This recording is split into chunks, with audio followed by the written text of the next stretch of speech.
prison populations across the world have been severely affected by the pandemic. The cramped and crowded conditions make it hard to stop the spread of coronavirus.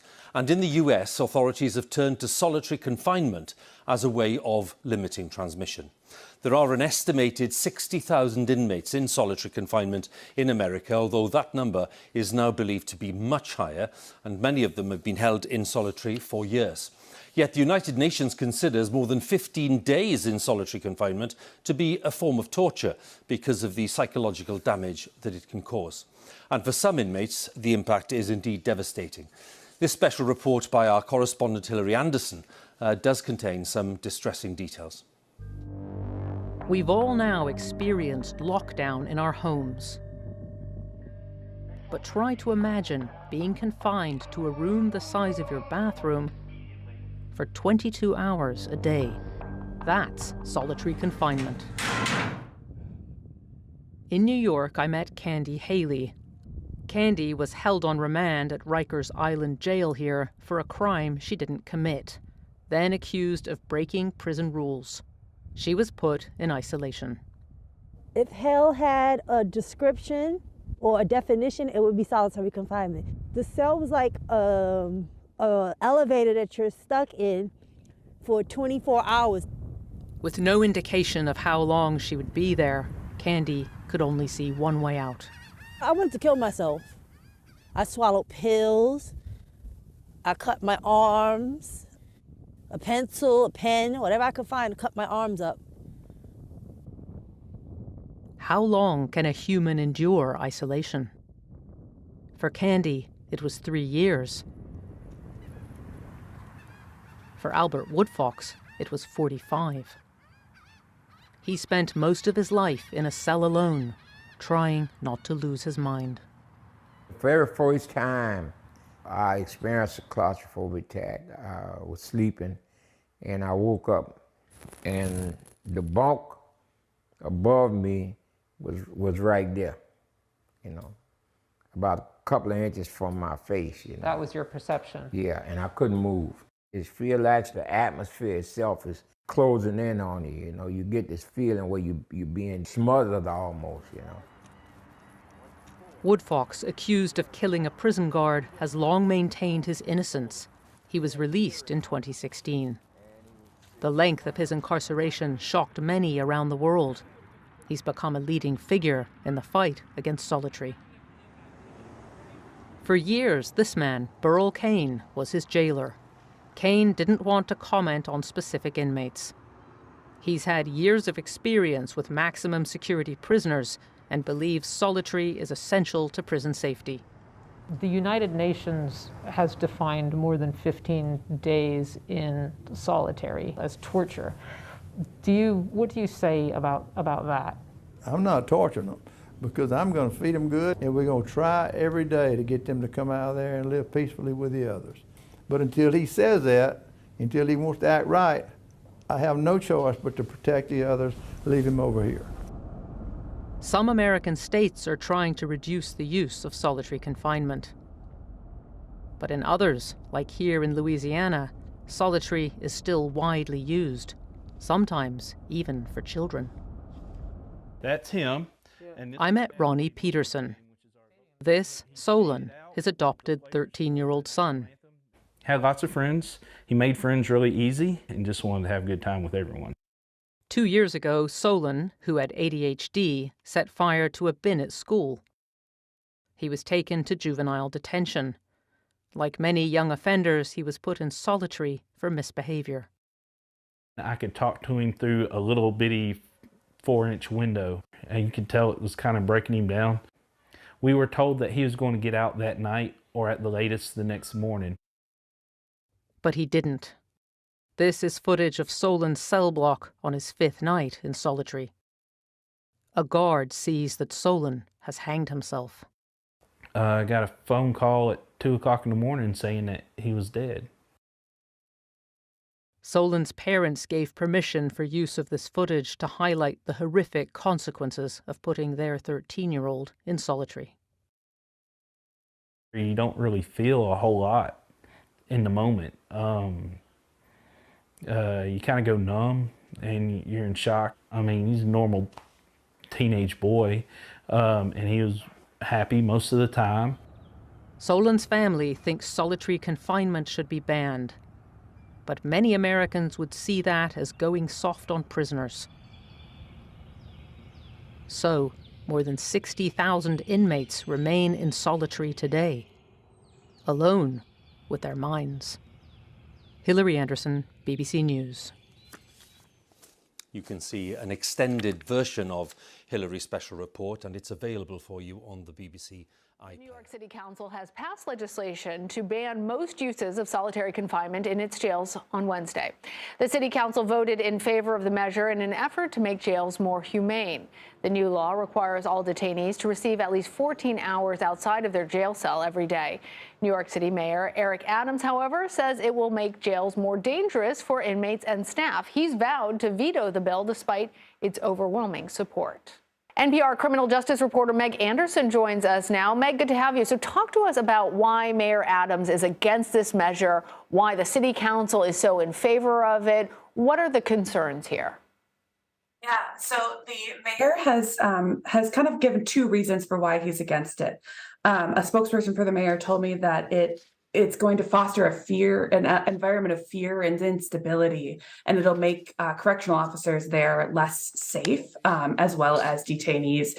And there's some merit to that. A 2020 report from the Department of Corrections did show a rise in violence in the jails, but as public advocate Jamani Williams has said, that has been happening with solitary confinement. And so it means that that's not working, and it's time to try something new.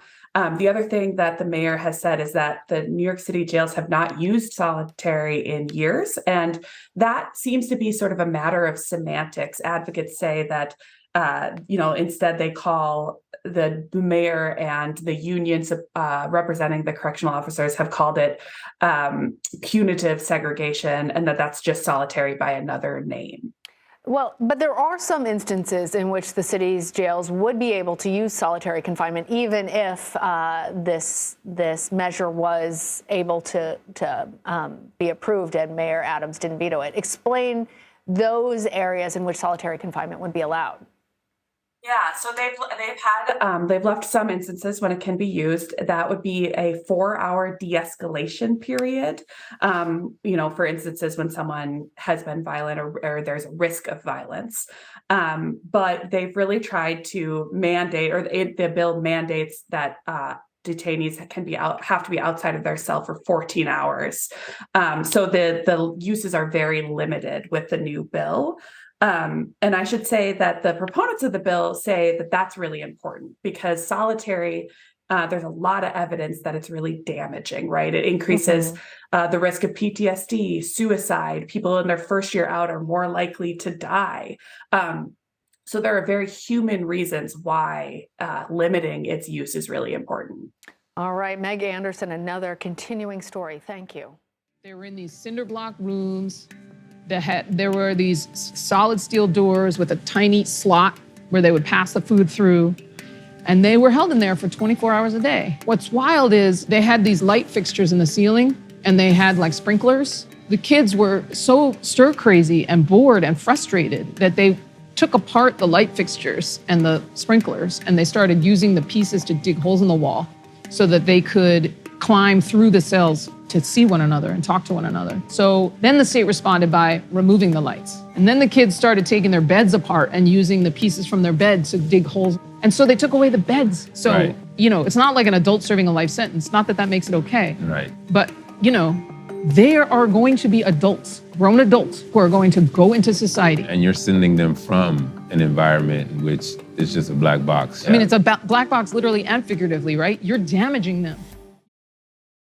Hey, what's going on, you guys? Welcome back to another episode of Green Lit Gang TV. Appreciate you guys checking out the channel. Been really working at this, learning the ins and outs, learning what's allowed, what's not allowed. Just really wanted to thank you guys for the continued support. It means everything. Today, we're going to be talking about solitary confinement and the history in the United States. So we're going to do just a short form documentary on that. We're going to talk about its effect on people's mental and physical, emotional health. the debate that has raged on for decades, if not centuries, about what should be allowed, what shouldn't. And I want to hear your guys' opinion, all right? So I'm going to start doing these little mini documentaries, little educational videos, bringing up important topics in the criminal justice world. I'm still going to be doing my other videos, but I just kind of want to change things up a little bit too. I love hearing back from you guys. I love having the debates. I love seeing the ongoing chats in some of my videos. It means a lot. So brief history on solitary confinement, right? It first came around in the 1700s with the Quakers. If you don't know who they are, they were a very highly religious group that had a lot of influence around the time America was developing. The colonies were developing. Highly religious. They would use solitary confinement as basically a form of repentance and rehabilitation. So repentance is, hey, I did something wrong and I want forgiveness for it. I committed a sin and I would like to repent, to hopefully wash that away and kind of restart, and in the eyes of God ask for forgiveness. So they thought that extreme isolation would have the person be able to think better and really think about what they did, fixate on what they did, not be distracted by anything, and repent and have forgiveness, seek forgiveness. They also used it as rehabilitation, which it's used in that form today. I don't know how much rehabilitation was going on, and as we'll see, a lot of times solitary confinement has the opposite effect. It was also used in the prison systems in Pennsylvania, where they would use it as a form of punishment. But they also did it as like a form, like as an experiment to see how the human mind would react to isolation, right? And obviously what we see, it was horrible. It causes all kinds of awful side effects. It can literally change the makeup and your brain function, your brain pattern. Charles Dickens, the famous author, if you guys don't know who he is, just Google him. All right, very, very well-known and important figure in history. He visited a Philadelphia penitentiary, and he made note of how horrible and basically it was so inhumane what they were doing and the horrible effects it had on the mind that isolation caused, right? It was just a horrible, painful way to punish someone. And he made note of that. And they've been talking about this, right? This isn't new. Like I said, this is from the 1800s by this point, where he's talking about the effects of isolation. Now, we get to the Supreme Court. The Supreme Court has been dealing with solitary confinement, people filing writs, people filing things to try to get into law, basically trying to get the Supreme Court to take action at a federal level, at a state level. You have inmates who are saying, hey, this is cruel and unusual. They have been heavily involved with the use of solitary confinement over the course of history. It first made a statement about solitary confinement in 1890. Think about how far back that goes. So this is how long this stuff's been going on. They stated that solitary confinement led to the deterioration of the mind and the body. And remember, 1890, they were aware of this stuff. There were also early signs in the 1800s and early 1900s of extreme levels of mental stress, anxiety, hallucinations, and paranoia. These people didn't have it before they got into the prison system or a mental health institution. They got it after they were placed in isolation. That is horrible. That is an extreme form of punishment that has a lot of adverse effects. So, a little interestingly enough, right?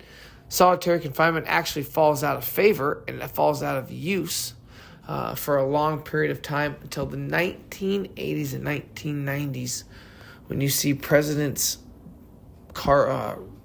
Reagan, Bush, Clinton.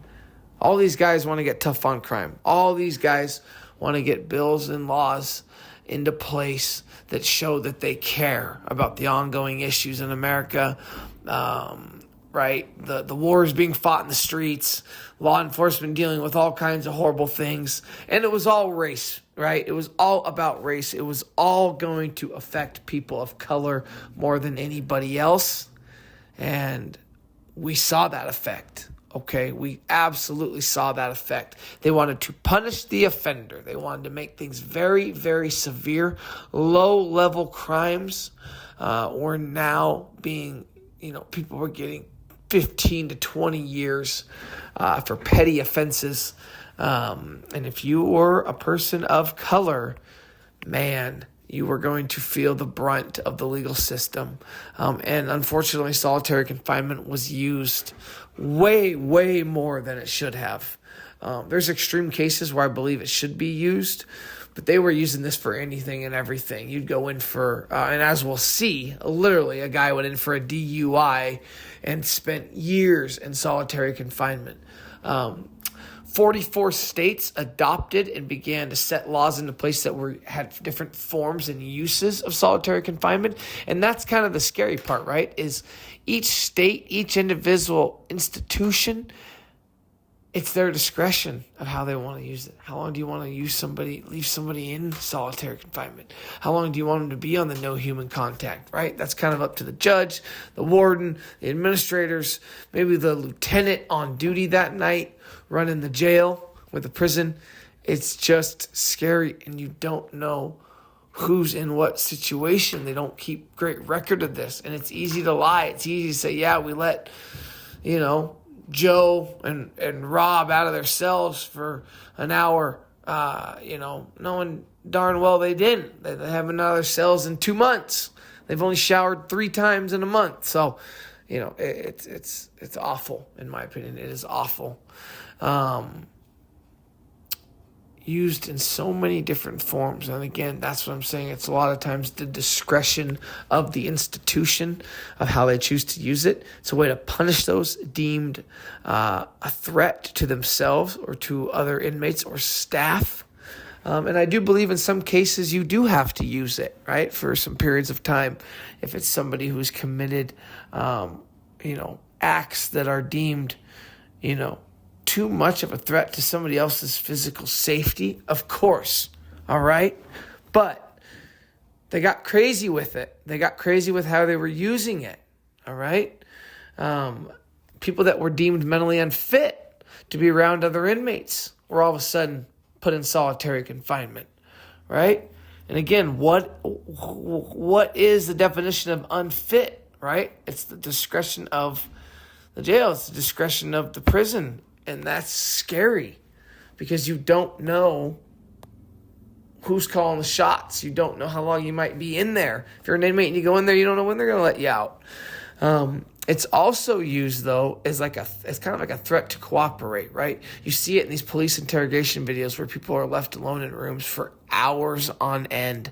They are constantly hammered. They're constantly questioned. They are constantly berated and left in these rooms. I've seen some of these police interrogations for 10 hours, 12 hours, things that go into the next day, even 3-4 hours. When you don't know when it's going to end, when you don't know when somebody might come get you out of that room, that is so mentally hard, so mentally brutal that a lot of times people, they just want to do it until they break, right?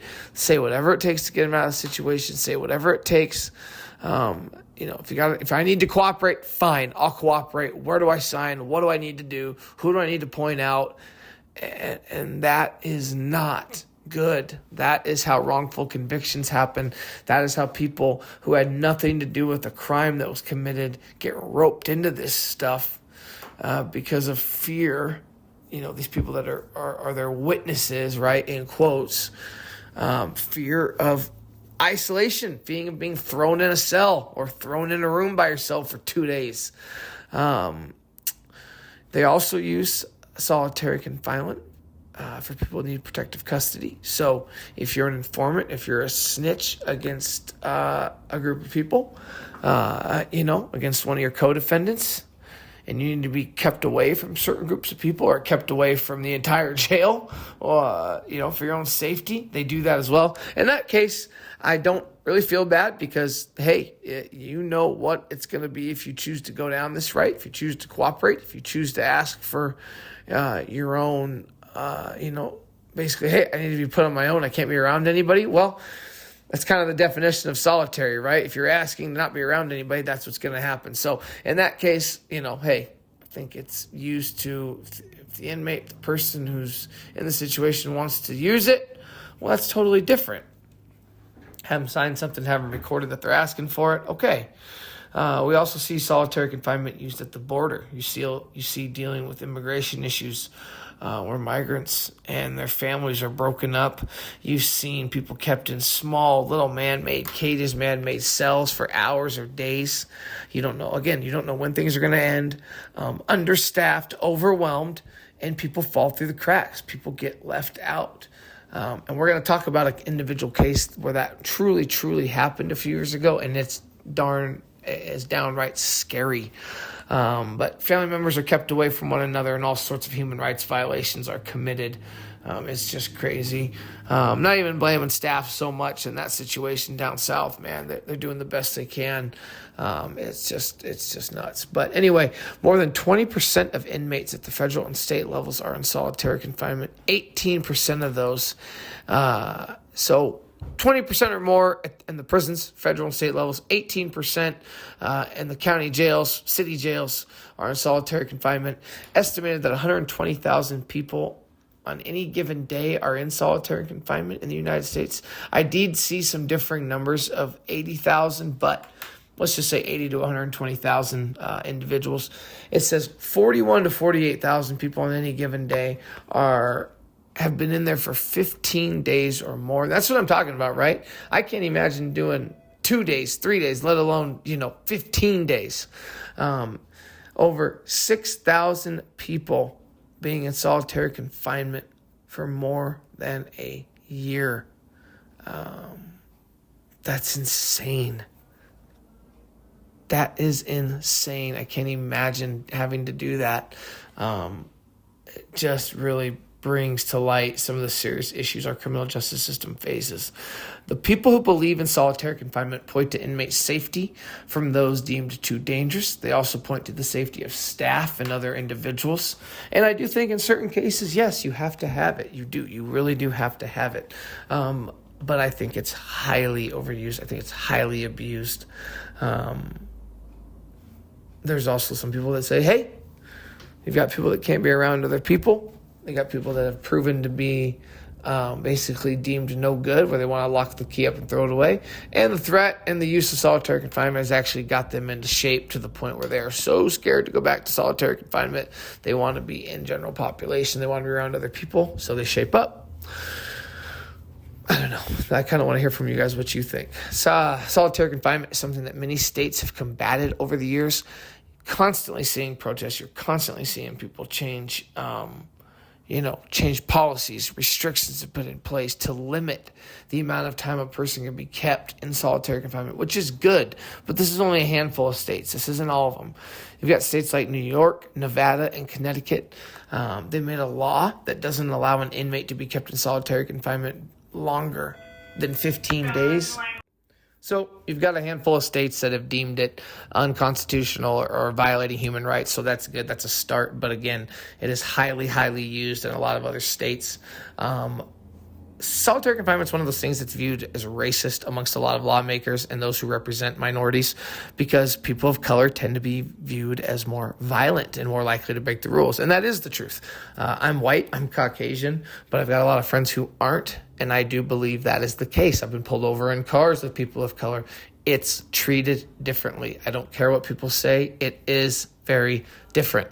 Then you've got the fact that the majority of guards in these jails, in these prisons, are white, and the majority of jail or prison admins. Now, this is important, right?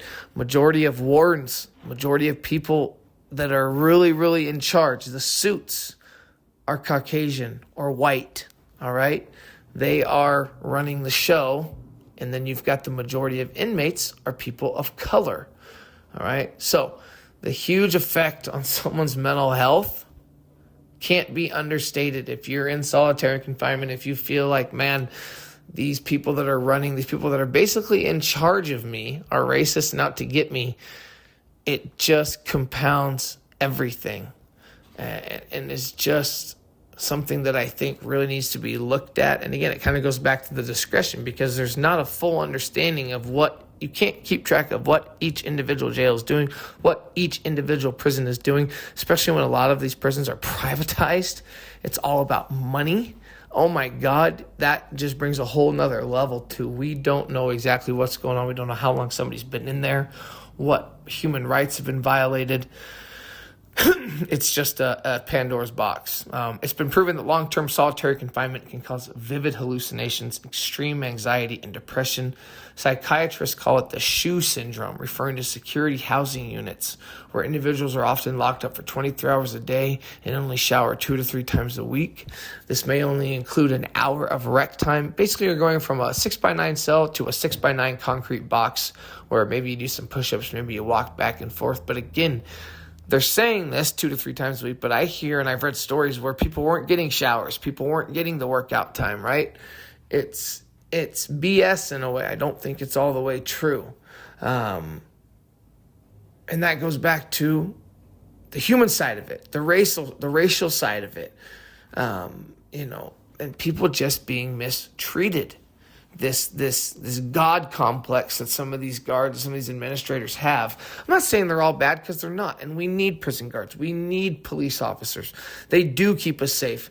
They do play an important part of society. This whole defund the police stuff, I do not believe in it. I don't like it. I just think everything needs to be kept in balance. All right? I do think it's like, who's watching? It's like, what's that saying? Who's watching the watchers? You ever seen that? Well, same thing. If the jail guards and the jail staff is to protect themselves, protect inmates, well, who's overseeing that? The entire mental health of someone can change. Their entire psychology of a person's brain changes. Lack of human contact in general, right? Go be by yourself. You ever had that? Go be by yourself. Go camp in the woods for a week. Sometimes it's a good thing. It gives you that, but eventually you want to come back, right? Eventually, like, okay, enough of this. I got it. Let's go. Let's go on back, right? It causes sensory deprivation. Now, when you're out, and I don't want to use that as a perfect example, because at least out there you're in nature, right? You're in the weather, you're in the sunshine, the rain, the snow. You're enjoying these different experiences. This sort of isolation, you're just in a concrete box. They basically bury you alive in a way. It causes extreme sensory deprivation, which is basically just normal human stimulation. Happiness, sadness, anger, all these experiences, you don't get that anymore. You just deteriorate from the inside out as a human, as a person. You are almost become not human. You're not seeing, you're not hearing, you're not speaking to anyone or anything for very long periods of time. A physical breakdown is also a huge issue. You got hypertension, headaches, extreme weight loss, heartbeat issues caused from stress, anxiety, back and neck issues, overall joint stiffness. It's all linked to solitary confinement. You've got extreme cases of weight loss, abdominal issues, digestive issues as well. Like I said, mental to me is almost bigger than anything else, but the physical begins to take over. The mind and the body are all connected, right? Then you've got the social part of it. It's just as big of a problem. We as humans need contact. We need to be able to talk to somebody. You need to be able to have that, like we talked about, the stimulation. They lose all ability to communicate. The motor skills, the basic human functions of communicating are cut off for so long that they can't adapt. They're more likely to reoffend. Their recidivism rates go up. You're more likely to go back to prison because when they get released, they're overwhelmed. Their mental health is to the point of it's so bad and so deteriorated. They've been alone for so long. They're being scared to even communicate. They don't take if someone walks up to you on the street, usually you can read, their intentions or what their facial expressions or how they're saying things. Well, if you've been isolated and you've been on your own for so long, you don't know what to do. So you might react in a negative way, all right? You don't know how to act. You're more likely to commit criminal acts, and it only seeks to do harm. It's an unnecessary form of punishment, and I do believe that. I do believe that solitary confinement, there are a few exceptions to the rule, but overall it needs to be gone.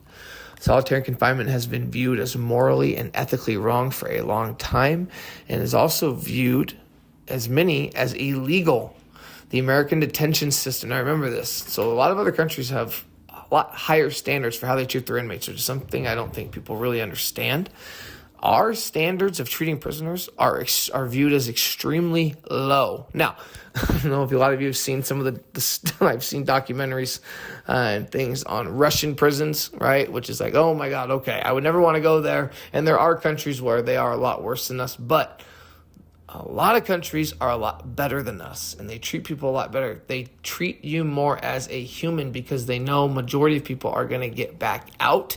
They're going to be around civilians. You're going to be back integrated in society. You're going to start working again. So putting someone alone in a box for years on end or weeks on end is not the answer. Like I said, there's exceptions to the rule, but overall, you have got to come up with better ways to handle these situations. There are people that have been in isolation for years and years and years and years. These no human contact settings that the judges will impose. I mean, you saw that with the one of the videos I did. The Luis Felipe, he had been sentenced to 30, 40 some years of life sentence, but then was given, which, okay, was bad, but then he was given all of these no human contact restrictions, no phone calls, no visits unless it was law, basically like his lawyers or a family that had to be approved and monitored. They just took the human out of him. We're going to talk about a couple cases of individuals here. Albert Woodfox, an African-American man from Louisiana. He was the longest serving solitary confinement prisoner, having been sent to prison. He then gets wrongfully convicted of a crime, all right, and ends up spending 43 years in solitary confinement. Now, he was in Angola, Louisiana, and if you know anything about Louisiana, oh my God, that's one of the last places you would want to go to prison. Harsh conditions, inhumane treatment, human rights violations left and right. This is not just something Mr. Woodfox stated, but numerous inmates, numerous prisoners. Louisiana was famous for obviously Hurricane Katrina. There was that one prison where basically the inmates were abandoned and left to fend for themselves. There's some good channels and good documentaries on YouTube I recommend you guys watching. Spent 43 years waking up in a 6x9 cell, doing the same exact thing every day. Interesting thing, what he would do is he would write down what he would do if he was free. Simple things. Family meal, drive a car, go to the store, were on that list. What he would buy, the kind of foods he was eat. I can't wrap my head around 43 years. That to me is just insane. He finally walked free on 2016 on his 69th birthday. Sadly, he passed away in 2022, so he did eventually get out. He was exonerated. He got to enjoy some time of freedom, but then he passed away. A case where some people would say, hey, this is where solitary confinement is needed. A gentleman by the name of Thomas Silverstein. He spent 36 years in solitary confinement for violent crimes he committed inside of prison and outside of prison. Was deemed a threat to every inmate and anybody he was around. That's why he spent as long as he did. That is an example of going, okay, this is why we have these things in place. This is why something like this is in place. The last guy I'm going to get to, though, is why it is scary, and everybody, every state, every city, every person in charge of these jails or prisons, you don't know what you're getting, okay? You don't know because nobody's monitoring these situations.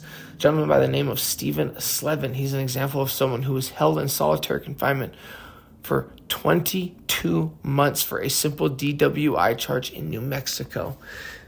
He was literally forgotten about. He was so neglected that he had to pull his own infected tooth out because jail staff would not take him to the dentist. His toenails grew around his foot. His skin began to get infected with cysts and everything because, like I talked about, they say, oh yeah, they're taking 2 to 3 showers a week. Stephen was not taking 2 to 3 hours a week. He was not getting out of his cell. He was never brought to court in 2 years for a simple DWI charge.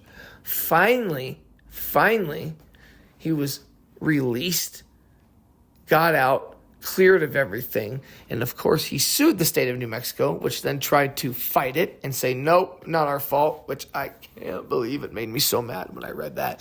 Thank God, though, after they appealed, right? He wanted $15 million, they appealed, but he did get $6 million. And at the time of the article, it said the money was getting ready to wire any day. So shame on New Mexico, shame on so many of these other states, the way they treat people. And Steven Sullivan was white. So, I mean, it's not always a race thing. It just is one of those things where majority of inmates are people of color. Majority of inmates are people that are people of color in solitary confinement. And you know they are mistreated. And if a majority of the administrators, majority of the wardens, like we talked about, majority of the guards are Caucasian, I don't care what you say, there is going to be mistreatment that goes on. So there you guys have it. I appreciate you guys checking out the video. I've been working hard on this. I'm dealing with a lot of issues with the videos and YouTube, but I'm figuring it out. I love being on this platform. I love doing this for you guys. Until next time.